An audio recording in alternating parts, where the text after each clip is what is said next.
বাংলাদেশ গত ৩ মাসে প্রবাসীদের কাছ থেকে ৭ বিলিয়ন মার্কিন ডলারের বেশি রেমিট্যান্স পেয়েছে।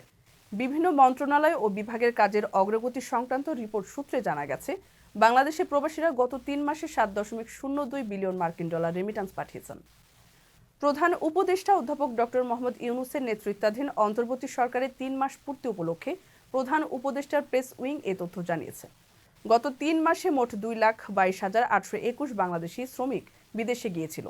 তাদের মধ্যে Bangladesh overseas employment and services লিমিটেডের আওতায় ৪,৪২৬ জন কর্মী বিভিন্ন দেশে গেছেন। প্রবাসী কল্যাণ এবং বৈদেশিক কর্মসংস্থান মন্ত্রণালয়ের কার্যক্রম তুলে ধরে রিপোর্টে বলা হয়, অন্তর্বর্তীকালীন সরকার বিদেশে মারা যাওয়া অভিবাসী শ্রমিকদের পরিবারগুলোর প্রত্যেককে ৩ লাখ করে টাকা দিয়েছেন।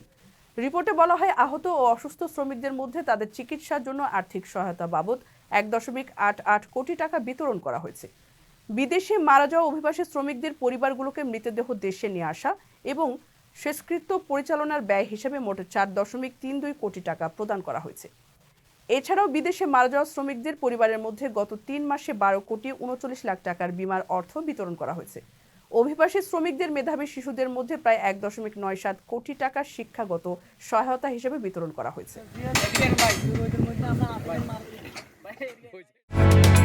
ওমানের সেরা রেট দিচ্ছে বাংলাদেশি প্রতিষ্ঠান গালফ এক্সচেঞ্জ।